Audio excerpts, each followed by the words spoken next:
Hello Mountaineers, it's Jordan from Mountway Finance here. I'm here to give you a bit of an update on the latest RBA interest rate decision, which was today, 30th of September, and it has been widely forecasted that we're going to hold rates steady at 3.6%, and that indeed is what they did. Now, what does this mean for you and why did they do it? So, basically they're concerned about upside risk to inflation. They're approaching with caution, and what we're talking about here is that whilst inflation did come down into their target band of 2.3%, it now sits uneasily towards the top of that. Along with those, that inflation reading is what we call a fairly tight employment market. So unemployment is fairly low, not historically low, fairly low. And that means that there's some pressure on wages, and of course there are pressures on wages anyway as people are trying to catch up from the cost of living pressures and everything that came out of the back of COVID. So essentially wages are trying to catch up to inflation, which has already run, and that pressure is, funnily enough, creating inflationary pressure, right? So the Reserve Bank is kind of like cautious of these things. But they did mention something else, which I find interesting because they didn't go into very much detail, and it's political. So I imagine that's the reason why they don't want to go into too much detail. For me, it's an elephant in the room. The first home guarantee scheme, as of the 1st of October, is being completely overhauled, right? These are the three things that are occurring. Price caps are lifting, in some cases by hundreds of thousands of dollars. So people can qualify for this scheme at a purchase price hundreds of thousands of dollars higher than they were at before. Secondly, the income caps or the means testing is being completely thrown away, right?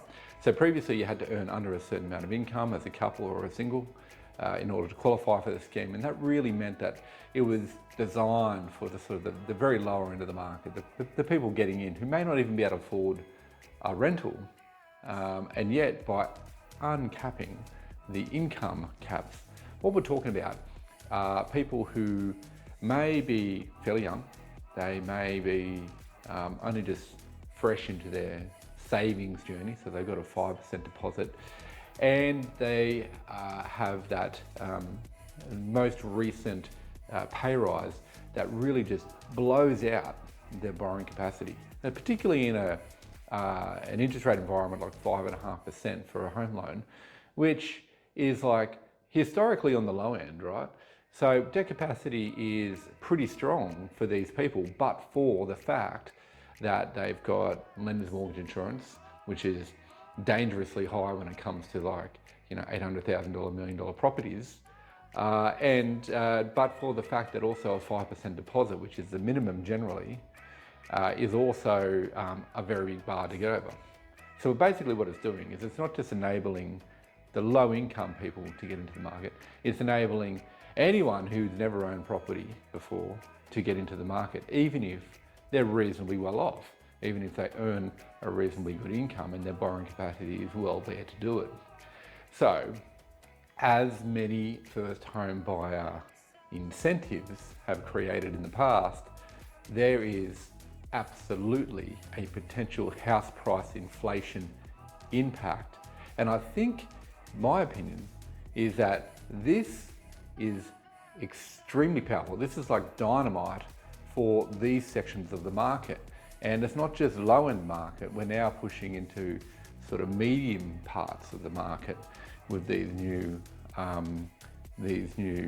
benefits for first-home buyers. And so what we're talking about is a whole bunch of people with supercharged access that didn't exist before the 1st of October, who are now going to be entering into the market en masse because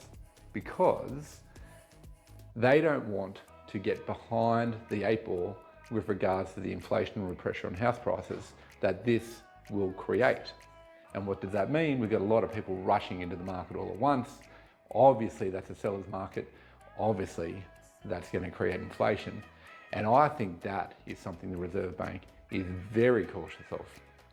So inflationary pressures are now, not so much on the downside due to trade wars and uncertainty globally. They still mention those things, but domestically we have government policy designed to address the housing crisis suddenly also influencing the cost of living crisis.